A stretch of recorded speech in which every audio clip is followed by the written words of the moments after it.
HARDtalk is on the road in Australia, a country enjoying a golden era of prosperity. And you can feel that here on the streets of the financial centre, Sydney, with all of the new building, the deal making and the conspicuous consumption. How come? Well, much of it rests on two key pillars, wealth being generated thousands of miles from here. It's all about Australia's mineral riches and the insatiable desire of Asian economies for those riches. It adds up to a resources boom. But just how sustainable is that?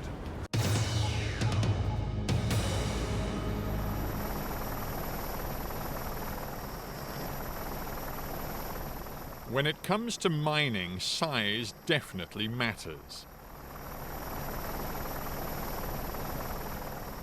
Within a decade, this will be one of the world's biggest mines. They call it Sino iron. In the remote northwest corner of Australia, a state-owned Chinese company is pouring billions of dollars into a minerals operation which defies all human scale. Over the course of the next 2 decades, up to 6 billion tons of magnetite iron ore will be stripped from the earth and shipped to China. Eventually, the open pit will reach 200 meters below sea level. The heavy machinery already in place to shift the rock is the biggest ever made. The Chinese mine operator has built a vast processing plant, a power station, a port and a fleet of special ships to ensure a 24/7, year-round supply of iron ore for China's steel mills.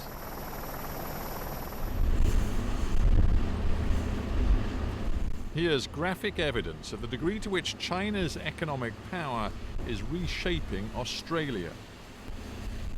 The world's second largest economy has an unquenchable appetite for resources. Australia has become Beijing's quarry of choice.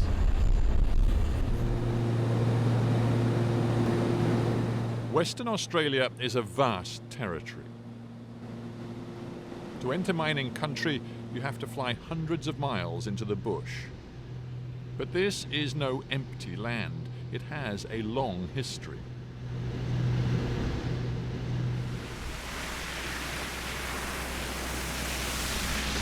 A series of dirt roads took me deep into the territory of the Wurundjeri Aboriginal people.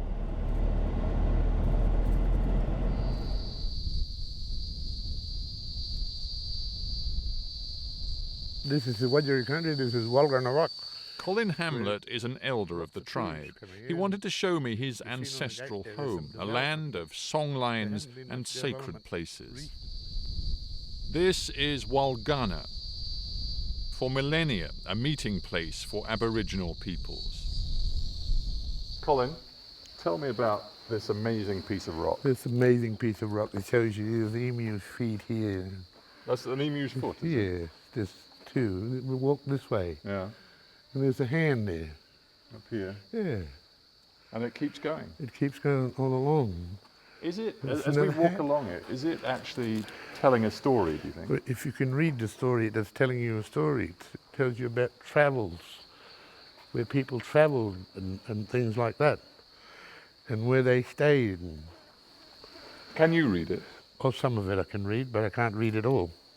Are there messages in here from your ancestors to you? Telling people, not to me, but to Wurundjeri people as a whole that come here. If they can read the signs, then they will understand what it's all about. And those are messages that have lasted for thousands of years? Thousands of years. I've got no idea how long they've been there. How do you, it's a very special place. How do you feel as you see it? I feel very proud to be a part of this. A short drive from Walgana, a line of hills known as the Weld Range rises from the plateau. A ridge of rock rich in iron ore and ripe for mining. The right to strip out up to 300 million tons of ore from these hills is in the hands of another Chinese company, Sino-Steel. But they can't do it without the agreement of traditional landholders like Colin Hamlet, whose great-grandmother lies buried in these hills. My worries are about specific areas that we don't want to touch, and they keep wanting to do it, you know. That's the worry for me. Isn't part of the worry for you as one community leader that there are other elements in your community who disagree with you, who actually want, in this case, Sino-Steel, to go ahead with the project and to improve the economy of the area as quickly as possible? Yeah, that happens throughout WA, everybody, you know. There's divisions between Aboriginal people, and these are sort of things that create these divisions. Of course, the mining rights for this particular area, and it promises billions of dollars in profits, actually belong to a Chinese state-owned company, Sino-Steel Midwest. What would your message to the top executives of that Chinese company be? Preserve the real heritage stuff that we need preserved for future generations of our families to appreciate. Do you think when they are making their calculations in Beijing and Shanghai, do you think they're really going to listen to an Aboriginal local community leader in Western Australia saying, respect my heritage? I doubt it. I got no ideas whether they will or not. I don't know. I really don't know. Does it sometimes leave you feeling pretty depressed? It does. But I have a good relationship with the Chinese that I've actually been talking to. The Chinese media came out here and we sat in the cave over here and had a chat with Tony, you know. Tony Chang, who's the boss of Sino-Steel. I got respect for him, he got respect for me, and we actually get on very well. But then there's people that work under Tony. These are the ones we have problems from time to time. Mm. In your heart, Colin, would you like to see no mining at all in this area of Western Australia? Well, most Aboriginal people wouldn't like to see mining happen in this area. However, it's the inevitable, regardless of what Aboriginal people want. So if it's inevitable, and if I were to come back in 20 years' time, what do you think I would see here? You see big holes in the ground all over the place. I might also see an Indigenous community, Aboriginal people, who've got a better standard of living. Overall, there'll be a small number of people who will benefit Aboriginal people out of it. And the rest? Nothing. Colin Hamlet, thank you very much for being on Hard Talk. You're welcome. Around the other side of the hill is Sino-Steel's exploration camp. They have air conditioning, power showers, and a single-minded focus on digging out the riches underground. This is where you lay out your drill samples. Exploration Chief Dennis Kruger has sampled and tested enough rock to know this is an attractive project, but he has to tread carefully. Wherever you dig, it is going to make one heck of a hole in the landscape. Big holes. Mm-hmm. And I suppose the issue then is what it's going to look like if you extract the 200 or 300 million tons of iron ore. Well, part of the hill's got to disappear because it's hosted within the hill. But there are environmental considerations that come into play. The company can't just go and, shall we say, willy-nilly mine the hill. There's got to be an environmental protection plan in place approved by the government. It's extraordinarily complicated, isn't it? Because I know these yellow little sections here, in areas where you want to mine, they represent traces found, archaeological remains of Aboriginal life over hundreds of years, and you've got to be very careful about those areas. We do. Once the company signs the mining agreement with the Wodjiri, we then are, at that stage, we can apply for what they call Section 18 applications. So we apply for that. We will sit down with the Wajarri, discuss the areas we've applied for. They will give their consent. Yes, we're happy for you to go in there. If there's any disturbance of their sites, the mining agreement allows for compensation for those sites to be disturbed or moved. Is this going to happen, do you think? In my opinion, yes, it will happen. It will happen, yeah. It's going to change this place forever. Yep. These hills are littered with the archaeological remains of thousands of years of Aboriginal life, but they also contain hundreds of millions of tons of iron ore, and so often money talks louder than history and heritage. Within 20 years, many of these hills will be dug up and their bounty shipped off to China. Mining money has already transformed the city of Perth. Australia now has a two-speed economy, and thanks to mining, Western Australia is in the fast lane. Perth's posh suburbs house the mining millionaires, and in the harbour, more evidence of an economy turbocharged by the commodities boom. China's Sino-Steel is determined to get in on the action. Their Chinese boss wouldn't talk to us, but one of his Australian executives did. Julian Mizera, welcome to Hard Talk. It's a pleasure to be here.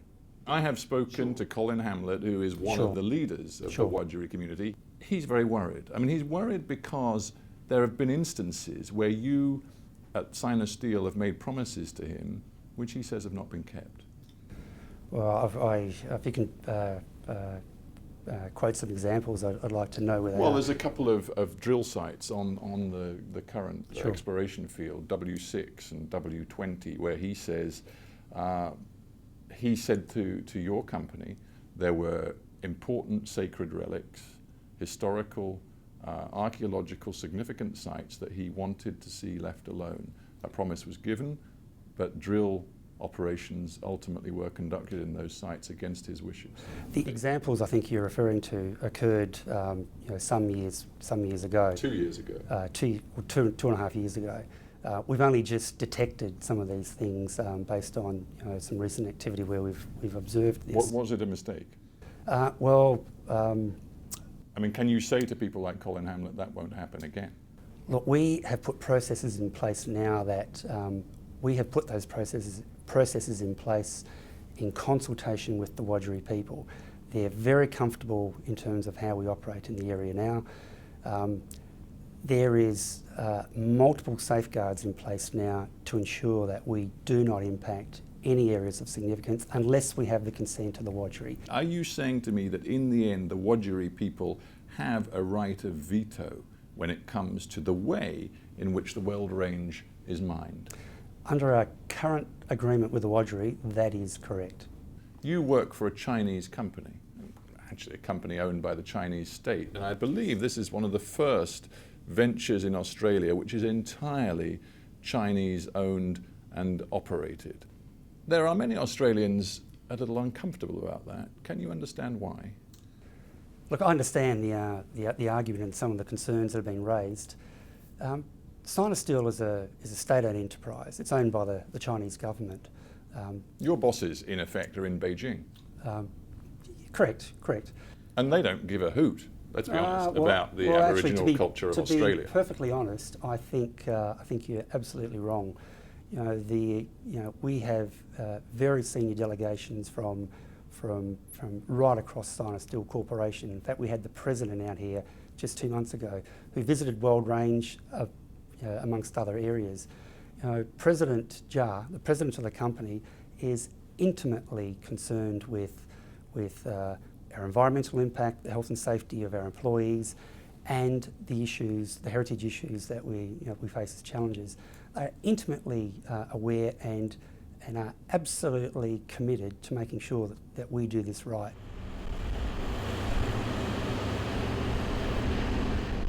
The vast Sino iron mine in Australia's far northwest is rock-solid evidence of a new economic reality. China is the world's biggest engine of growth, and there is plenty more digging to be done.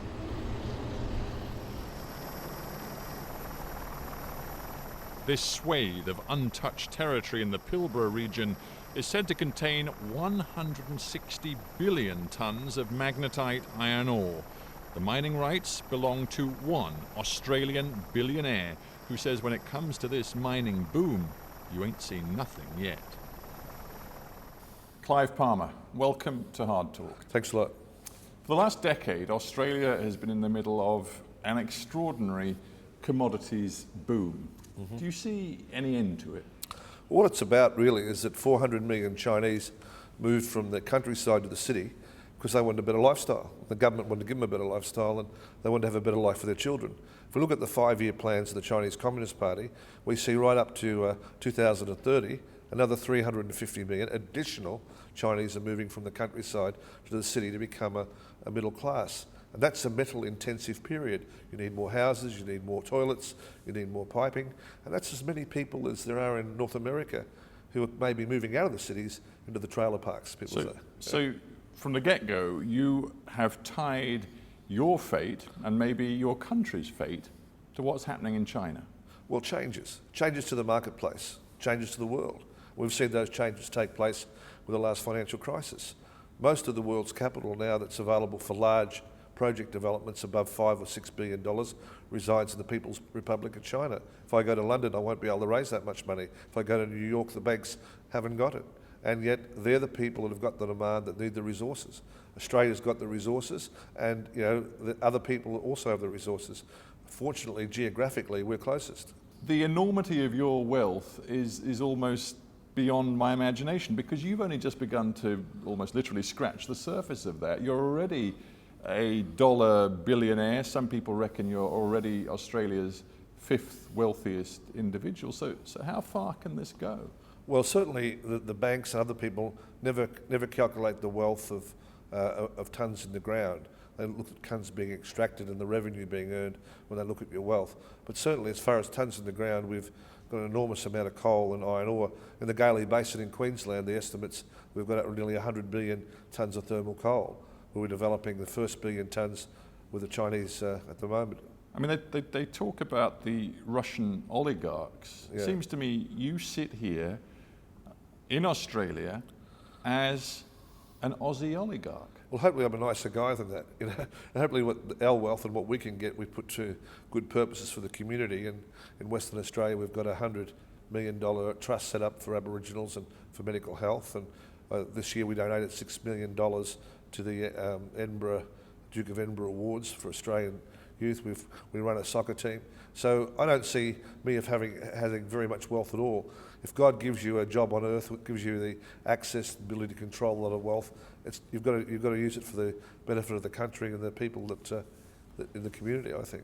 Let's get back to China. You began by telling me the potential growth that still remains in China. You've made it your business for years to get inside the Chinese government and the Chinese economy. How have you done that? Well, I think basically the Chinese people are a very friendly people. They're very casual people, and they're human beings like all of us. I guess the first thing we have to do is, often when you see people from the West going to China, they're talking at Chinese people, not with them. They're not having a conversation. They're not recognising what the other person's point of view. You've actually bought a home in China. You've established a very big and indeed a personal base inside the country. Yeah.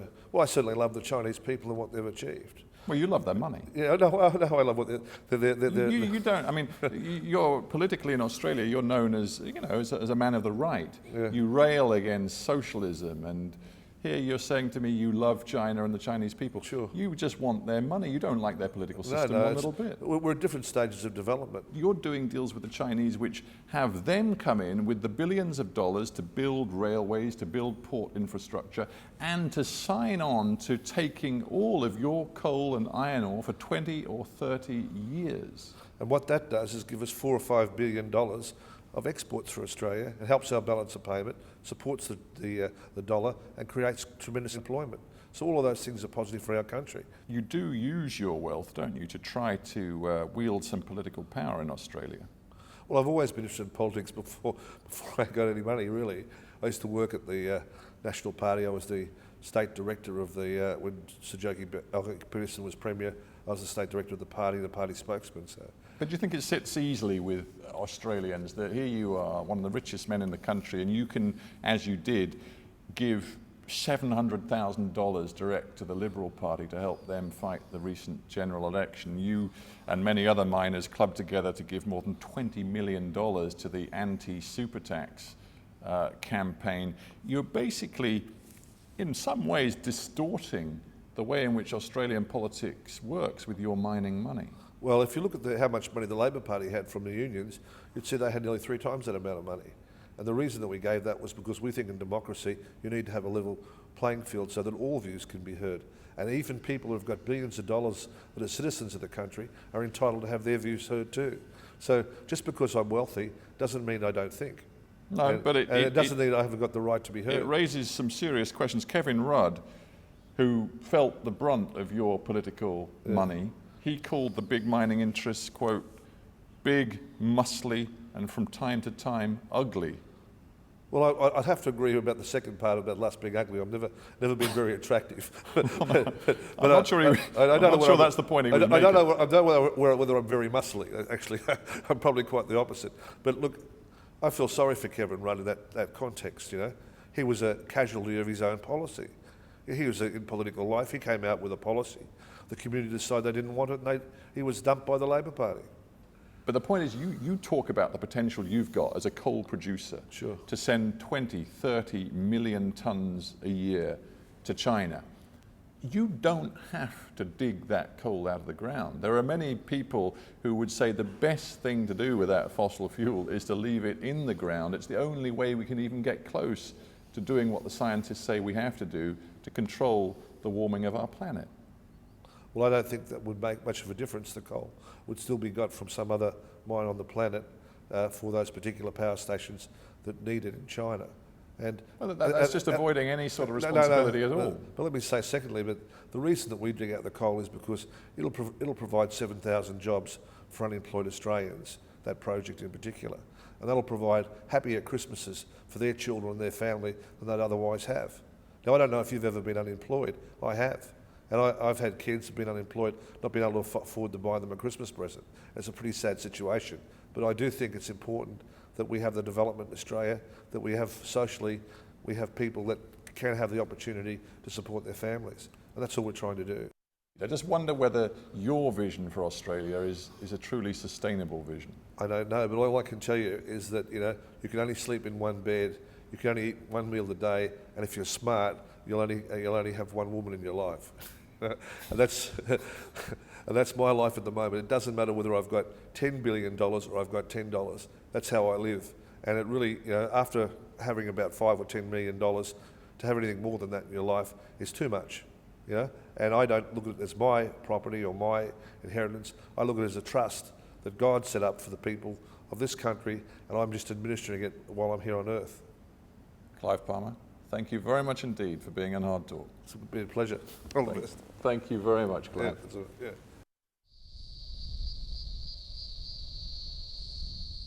Soon the Weld Range will bear the scars of a vast mine. China will suck up the iron ore, Australia will pocket a tidy profit. In the short term, everybody wins, and in the long term, well, that's a story yet to be written in the rock.